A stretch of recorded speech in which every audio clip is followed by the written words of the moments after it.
मेरे प्यारे विद्यार्थियों, आप सभी को मेरा नमस्कार। मैं सलोनी अग्रवाल, विषय डेटा एंट्री ऑपरेशंस के अध्याय 4 दस्तावेजों की फॉर्मेटिंग करना के भाग 2 की क्लासेस में आप सभी का स्वागत करती हूं।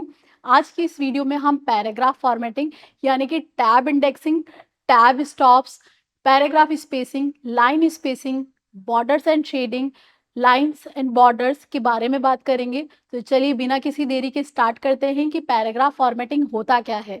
तो जब हम पैराग्राफ फॉर्मेटिंग की बात करते हैं यानी कि हम अपने पैराग्राफ को सुंदर, आकर्षित और स्पष्ट दिखाना चाहते हैं, तो हम पैराग्राफ फॉर्मेटिंग यूज करते हैं।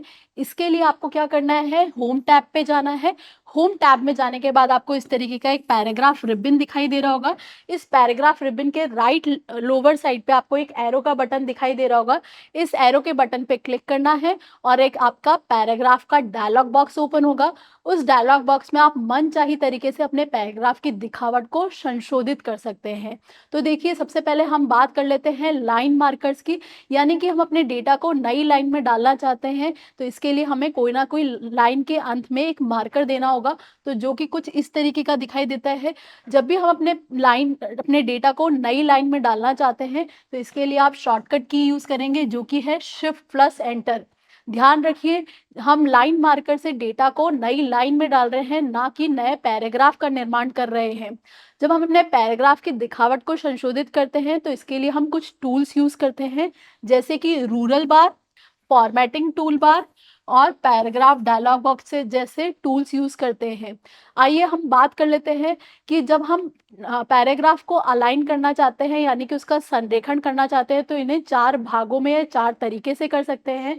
पहला है लेफ्ट अलाइनमेंट, सेकंड है सेंटर अलाइनमेंट, थर्ड है आपका राइट अलाइनमेंट और फोर्थ है आपका जस्टिफाइड अलाइनमेंट। तो जब भी हम लेफ्ट अलाइनमेंट की बात करते हैं, यानी कि हम अपने पैराग्राफ को लेफ्ट साइड से तो इक्वल तरीके से स्टार्ट कर रहे हैं, लेकिन राइट साइड की जो दूरी होती है वह हम राइट साइड से तय नहीं कर सकते। इसके लिए हम लेफ्ट अलाइनमेंट यूज करते हैं। चलिए अब बात करते हैं राइट अलाइनमेंट की। तो इसमें जो पैराग्राफ होता है वह राइट साइड से तो अलाइन होता है, यानी कि एक ही साइड से संरेखण होता है, पर जो लेफ्ट साइड होता है उसका संरेखण नहीं होता है। यानी कि राइट साइड तो है वह इक्वल दिखाएगा, लेकिन जो लेफ्ट साइड है वह अनइक्वल तरीके से शो करेगा। इस तरीके से हम अपने पैराग्राफ को या पेज को अलाइन कर सकते हैं। अगर हम बात करें जस्टिफाइड अलाइनमेंट की, यानी कि इसमें राइट और लेफ्ट साइड दोनों ही इक्वल होंगे, तो इस तरीके से दोनों ही तरीके से हम संरेखित करने के लिए हम जस्टिफाइड वे यूज करते हैं। फिर बात करते हैं टैब इंडेंट की। तो जब हम टैब इंडेंट की बात करते हैं, तो हम इसके लिए रूरल बार यूज करते हैं। रूरल बार को हम हिंदी में क्षैतिज रूरल भी कहते हैं। इसके लिए हम त्रिकोणीय इंडेंट मार्कर यूज करते हैं। इस त्रिकोणीय इंडेंट मार्कर में का ये जो ऊपरी अर्ध हिस्सा होता है, इसे हम राइट साइड पे यानी कि दाईं ओर ड्रैग करते हैं। तो देखिए, जब हम पैराग्राफ की बात करते हैं, तो पैराग्राफ की जो फर्स्ट लाइन होती है वह थोड़ी राइट साइड से स्टार्ट होती है, बाकी जो लाइनें होती है वह लेफ्ट साइड से स्टार्ट हो रही होती है। तो इसके लिए हम क्या यूज करते हैं, यह त्रिकोणीय इंडेंट मार्कर का ऊपरी अर्ध हिस्सा यूज करते हैं और इसे दाईं ओर ड्रैग करते हैं, जिससे कि जो इसकी पहली लाइन होती है वह दाईं ओर से स्टार्ट होती है। इसी के साथ साथ हम बात करते हैं कि अपने टैब इंडेंट को कैसे इंक्रीज कर सकते हैं और कैसे डिक्रीज कर सकते हैं।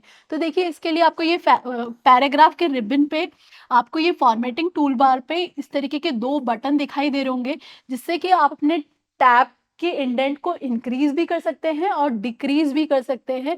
जब आपको अपने टैब इंडेंट की दूरी को छोटा या बड़ा करना है, तो इंक्रीज और डिक्रीज बटन का यूज करेंगे। फिर बात कर लेते हैं हैंगिंग इंडेंट की।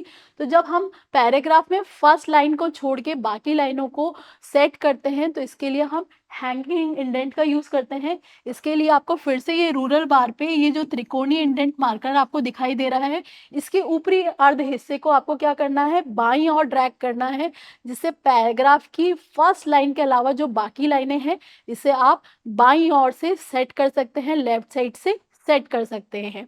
फिर बात कर लेते हैं कि जो आपका टैब स्टॉप होता है, वह टैब स्टॉप यानी कि 2 टैब्स के बीच में जो अंतराल होता है उसे हम टैब स्टॉप कहते हैं। बाय डिफ़ॉल्ट ये टैब स्टॉप 0.5 इंच का होता है। इस टैब स्टॉप को सेट करने के लिए 2 तरीके हैं। तो सबसे पहले तो आप होम के पैराग्राफ रिबन पे जाएँगे। इस पैराग्राफ रिबन के वही राइट लोअर साइड पे आपको एरो पे क्लिक करना है, जिससे कि आपका पैराग्राफ का डायलॉग बॉक्स ओपन हो जाएगा। इसके लेफ्ट लोअर साइड पे आपको टैब्स करके एक ऑप्शन दिखाई देगा। इस टैब्स करके ऑप्शन में आप अपने टैब्स की जो पोजीशन है, जो उसका अंतराल है, उसको आप सेट कर सकते हैं। इसके अलावा अगर आप अपने टैब स्टॉप को सेट करना चाहते हैं, तो इसके लिए आपको पैराग्राफ का सबसे पहले सिलेक्शन करना है और जो आपका रूरल बार होता है, उस रूरल बार पे आपको टैब अलाइनमेंट बटन दिखाई देगा, जो कि कुछ इस तरीके का दिखाई देगा। इस बटन को तब तक आपको दबा के रखना है जब तक कि आपका जो टैब अलाइनमेंट मार्कर है वह सेट ना हो जाए। तो देखिए इसके लिए आपको टैब जो स्टॉप है वह 4 भागों में बाँटा गया है। पहला तो है बाएँ अलाइनमेंट टैब स्टॉप, फिर है सेंटर टैब स्टॉप, फिर है दायाँ अलाइनमेंट टैब स्टॉप और फोर्थ है डेसिमल टैब स्टॉप। तो जब हम टैब स्टॉप की बात करते हैं तो देखिए कुछ इस तरीके से भी इसको सेट कर सकते हैं। तो ये देखिए इसकी टैब स्टॉप की पोजीशन सेट करना है, यानी कि जो आपका फर्स्ट पोजीशन है, फर्स्ट टैब है, वह कौन से पोजीशन पे दिखना चाहिए। इसी तरीके से जो सेकंड है वह कौन सी पोजीशन पे दिखना चाहिए। थर्ड जो टैब स्टॉप है वो कौन सी पोजीशन पे दिखाई देना चाहिए। तो जैसे-जैसे आप इसको सेट करेंगे वैसे-वैसे आप इसकी पोजीशन को भी सेट कर सकते हैं।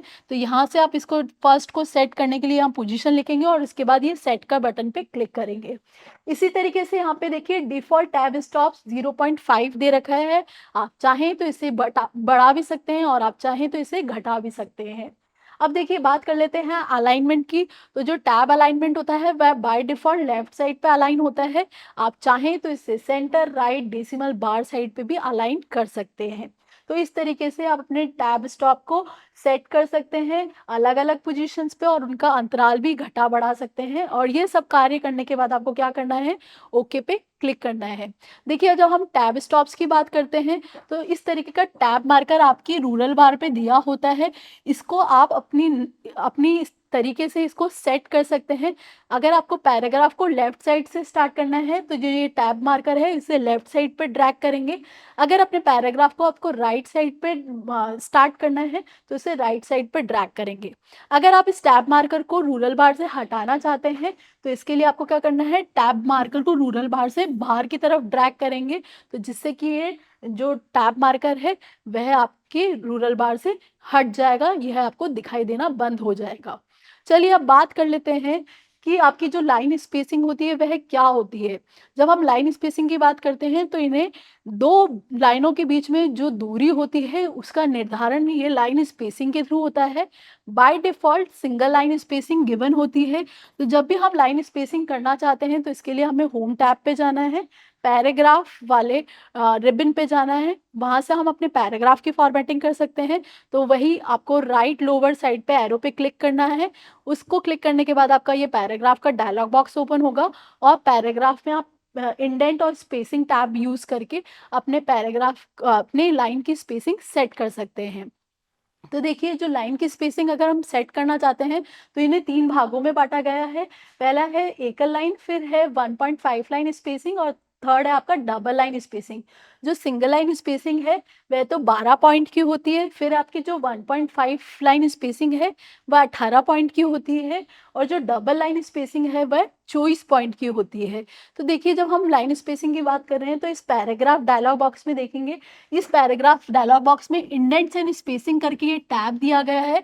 इस टैब में आपको ये स्पेसिंग में लाइन स्पेसिंग दिखाई दे रही होगी, जिसमें आप सिंगल, 1.5 और डबल लाइन स्पेसिंग सेट कर सकते हैं। अगर हम बात करें पैराग्राफ स्पेसिंग की, तो देखिए पैराग्राफ स्पेसिंग भी बिफोर और आफ्टर से आप सेट कर सकते हैं कि पैराग्राफ में पहले कितना गैप रहना चाहिए और बाद में कितना गैप रहना चाहिए। तो इसके लिए आप बिफोर को पॉइंट्स को भी सेट कर सकते हैं और आफ्टर के पॉइंट्स को भी सेट कर सकते हैं। तो चलिए अब पैराग्राफ स्पेसिंग की भी बात कर लेते हैं। तो जब हम पैराग्राफ स्पेसिंग की बात करते हैं, यानी कि हम इसमें किसी भी 2 पैराग्राफ के बीच में कितना गैप होना चाहिए, इसी तरीके से किसी हेडिंग या पैराग्राफ के बीच में कितना गैप होना चाहिए, किसी पिक्चर या उससे रिलेटेड जो कैप्शन लिखा गया है उसमें कितना गैप होना चाहिए, यह सब हम पैराग्राफ स्पेसिंग से सेट करते हैं। तो देखिए, जब हम पैराग्राफ स्पेसिंग को सेट करते हैं तो इन्हें पॉइंट्स, इंच, सेंटीमीटर या लाइनों में मेजर किया जाता है। तो देखिए, यहाँ पे उदाहरण भी दे रखा है। चित्र या उसका जो कैप्शन होता है उसके बीच की जो दूरी होती है वह पैराग्राफ स्पेसिंग से सेट की जा सकती है। तो देखिए, इसके लिए आपको क्या करना है, होम पे जाना है, पैराग्राफ पे जाना है, पैराग्राफ का डायलॉग बॉक्स आ रहा है। उस पैराग्राफ के डायलॉग बॉक्स में अभी हमने देखा था पहले और बात करके जो ड्रॉप डाउन है उसमें जाके आपको पॉइंट्स को सेट करना है, यानी कि अपने पैराग्राफ में पहले कितनी स्पेसिंग देना चाहते हैं और बाद में कितनी स्पेसिंग देना चाहते हैं। इसके लिए आप इस तरीके से यहाँ पे पहले या बाद वाले ड्रॉप डाउन मेन्यू को चूज कर सकते हैं। देखिए, अब जब पैराग्राफ स्पेसिंग की बात कर रहे हैं तो इसके कुछ लाभ भी हैं, कुछ प्रॉफिट्स भी हैं। तो जब भी आप पैराग्राफ को सेट करते हैं तो इससे आपके टेक्स्ट का जो आकार होता है वह बिल्कुल भी परिवर्तित नहीं होता है, यानी कि जो टेक्स्ट साइज होता है वह बिल्कुल भी चेंज नहीं होता है। और इसे विभिन्न प्रयोजनों के लिए हम यूज करते हैं, जैसे कि अभी मैंने कहा था कि 2 पैराग्राफ में कितना स्पेस होना चाहिए, ये भी हम पैराग्राफ स्पेसिंग से सेट कर सकते हैं। किसी हेडिंग या पैराग्राफ के बीच में कितना गैप होना चाहिए, वह भी हम पैराग्राफ स्पेसिंग से सेट कर सकते हैं। तो पैराग्राफ स्पेसिंग में आप बिल्कुल सटीक समायोजन कर सकते हैं, यानी कि कितने पॉइंट्स का गैप रहना चाहिए वह आप अपने पैराग्राफ स्पेसिंग के थ्रू बता सकते हैं। और अगर हम बात करें कि किसी पैराग्राफ को हम एक जगह से दूसरी जगह पे मूव करते हैं तो उसके साथ साथ उसकी जो स्पेसिंग होती है वह अपने आप खत्म हो जाती है, वह अपने आप चली जाती है उसके साथ साथ। फिर बात करें पैराग्राफ की स्टाइल की, पैराग्राफ स्टाइल में आप जो जो स्टाइल शामिल करते हैं, जितनी स्पेसिंग शामिल करते हैं, आपका टेक्स्ट उसी फॉर्मेट में आपके पेज पे, आपके डॉक्यूमेंट में शो होने लग जाता है। फिर बात करते हैं कि जो आपका बॉर्डर्स एंड शेडिंग होता है। तो देखिए, बॉर्डर्स एंड शेडिंग किसी भी पैराग्राफ के चारों ओर लगाया जा सकता है या किसी भी साइड पे लगाया जा सकता है। तो जब भी हम पैराग्राफ के बॉर्डर की बात करते हैं तो इस तरीके से आपका कोई पैराग्राफ लिखा है उसके चारों तरफ अगर आप कोई बॉर्डर लगाना चाहते हैं तो आप इसके लिए आप बैकग्राउंड एंड शेडिंग को यूज करेंगे। तो सबसे पहले इसके लिए होम मेन्यू में जाना है। होम मेन्यू में जाने के बाद आपको पैराग्राफ करके जो रिबन होता है उसमें बॉर्डर्स एंड शेडिंग का आपको एक बटन दिखाई देगा। उस बटन पे आप क्लिक करके आपको ये बॉर्डर्स एंड शेडिंग का डायलॉग बॉक्स मिल जाएगा। इसमें देखिए, बॉर्डर्स का भी टैब दिया हुआ है और शेडिंग का भी टैब दिया हुआ है। यहाँ पे आप अपने मनपसंद बॉर्डर चूज कर सकते हैं, जैसे कि ये डैश बॉर्डर है, ये अनइक्वल डैश बॉर्डर है, ये डबल लाइन बॉर्डर है। तो इस तरीके से अपनी कोई भी बॉर्डर की जो स्टाइल है वह चूज कर सकते हैं। इसके बाद आपको यहाँ पे किस पे अप्लाई करना है, पैराग्राफ पे अप्लाई करना है, किसी डॉक्यूमेंट पे अप्लाई करना है, किसी पेज पे अप्लाई करना है। यह अप्लाई करने के बाद आप ओके पे क्लिक करेंगे, जिससे कि आपकी जो बॉर्डर है वह सेट हो जाएगी किसी पर्टिकुलर पेज पे, किसी पर्टिकुलर पैराग्राफ या डॉक्यूमेंट पे।